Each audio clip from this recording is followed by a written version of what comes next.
What are you thinking about? A murderer? Yeah? Yeah. Pope's. Got a tip-off about a meet at the New Eden Mall tomorrow.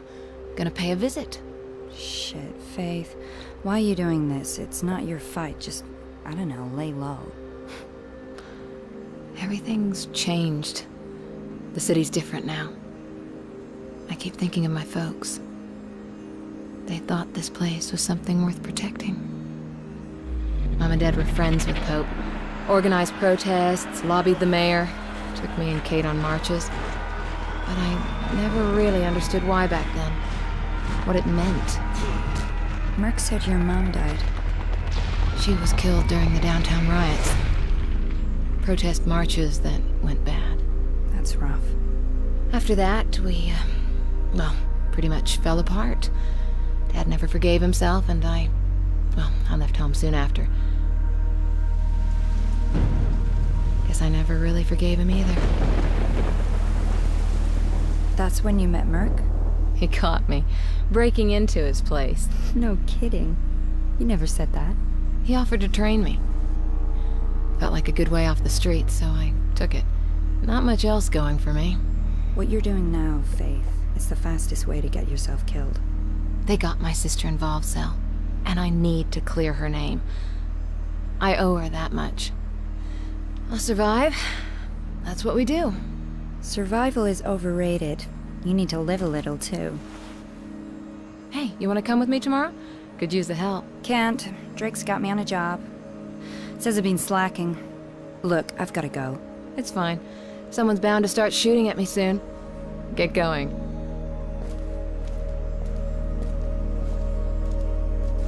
Faith. Take care.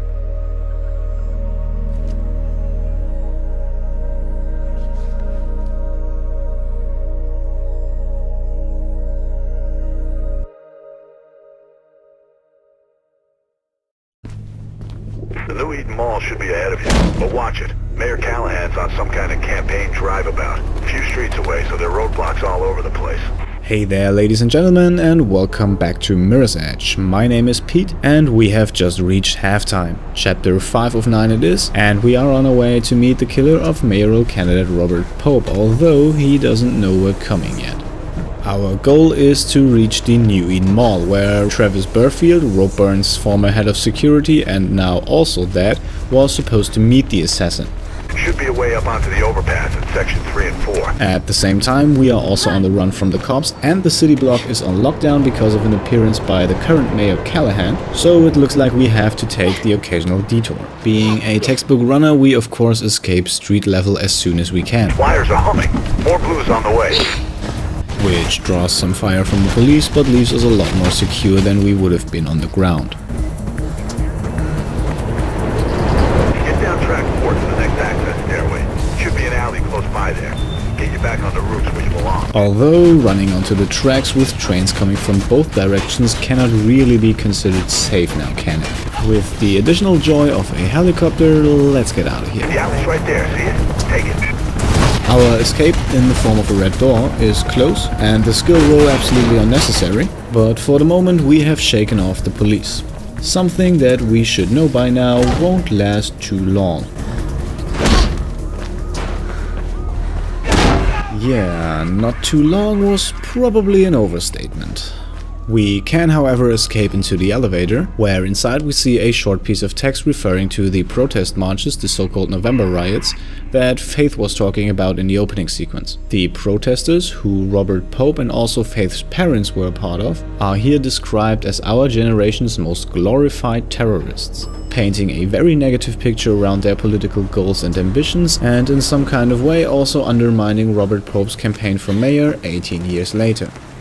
It makes sense to keep this little piece of historical information in mind as we find ourselves back outside again. Despite looking like it, the first jump right here does not require a skill roll, the second one however does. Here we would have two options to get to the roof if we did not care for the runner back on it. Since we definitely want to grab that though, we have to climb the pipe in the back. From that little box to our left, we then wall run jump onto the generator on the roof. moving to the roofs ahead. Looks like you're gonna have a fight on your hands. The first runnerback of the level is ours, and we hear a chopper incoming. Now here is where we do things differently. From that chopper, 3 heavily armored guys will be roping down onto the roof, making a fight without killing them extremely difficult. That is why we don't even wait for them to set foot on the ground, and instead rush across the roof, then wall run, wall climb, turn, jump, and climb up the pipe. From here we take the zipline to the other side, then go through a door, and we're in the clear. You're doing good. Mall's just a few blocks ahead. So we avoided combat right here, which of course did not bring us any closer to the combat related achievements, but there will be plenty of opportunities to knock out and disarm enemies in this and the next videos. From the pipe, which served as our backup elevator, we run through a corridor and a door, and then up the stairs outside. After the long drop to the other roof, it's back up a pipe. Yeah, this level is kind of full with them. At the same time, there are also quite a few hidden clues around the level, just like the one in the elevator previously, which at least to some extent compensates for the sometimes slow level design. You're close to the mall, Faith. Well, thanks for the info, Merc, but we actually do have a bit of a way before us still.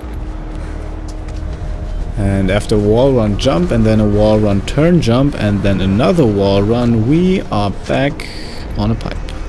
Just bear with me for a few seconds here. This is one of the rare occasions of bad level design in Mirror's Edge, because these pipes, they're not even challenging and at the same time slow us down immensely. With that being said, I think it's even better to announce now that this was the last pipe for the level. And now we finally get some action and combat that we do not skip. Although in theory we could. Despite the fact that these two have shotguns, the fight isn't too hard. After a reaction time disarmed, we catch a bullet and then knockout number 2. Of course this could have gone better, but I think this is around the expected outcome for a fight like this. They're bugged out. You should be able to get into the mall without being shot at. And now carefully look to the right of your screen. See it? There's somebody running. And doesn't this person look familiar? Anyway, there we see the figure again, but let's focus on what's in front of us. And that would be the second runnerback of the level, which we get after a wall run jump. We take the same way back and make sure not to land directly on the floor, because that would require a skill roll, and that would cost a few seconds. So we go over the fence and climb the building. There is an alternative route where you can wall run turn jump and then coil over the second fence. However, I somehow only managed to pull this off in my training runs, so this approach, which is a little bit slower, will have to do. We then find ourselves back in an elevator, where we catch a last glimpse of Callahan's slogan Finis Coronat Opus, literally meaning the end crowns the work. A more liberal translation would be the end justifies the means. This gives us some insight into what Mayor Callahan's personality might be. Keep that in the back of your mind as we find ourselves outside of the New Eden Mall already. Now of course we're not going to enter through the front door. Instead, we run to the left, take a turn, then climb up the wall here, and swing into the ventilation. Here we could go right, that doesn't really help us though, so we drop down. We then climb the truck for the final runnerback, kick open one red door, then go through another one.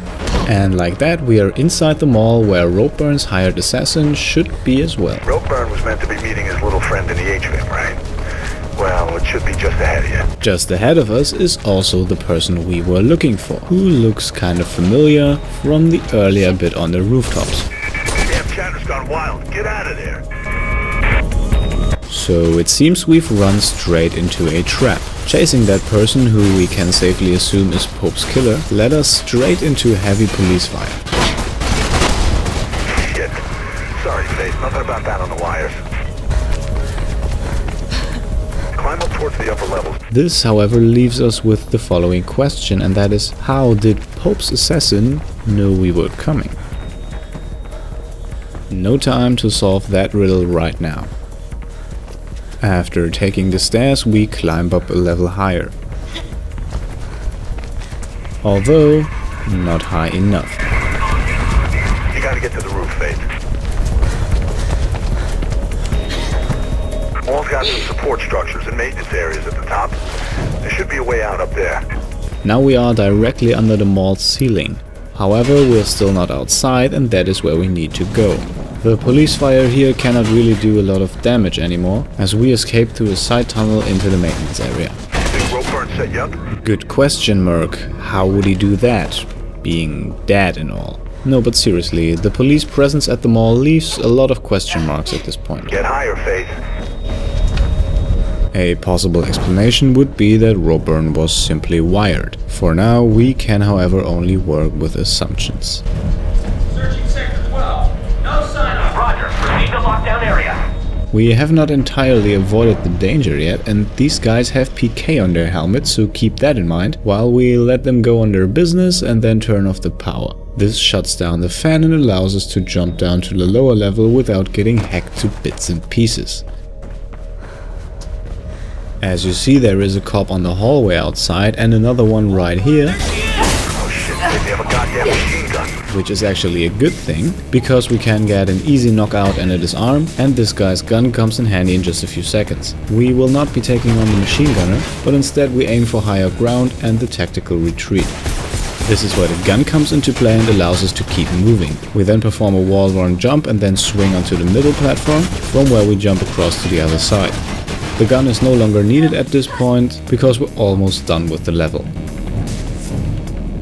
Right here, landing on top of the boxes and then dropping down saves us a skill roll, and with that a few seconds. Then it's up the stairs, and hell no, we're not climbing another pipe. Should be one last door and you're out of there. The wall run turn jump works just as well, and with that we're done. Looks like my little friend is back.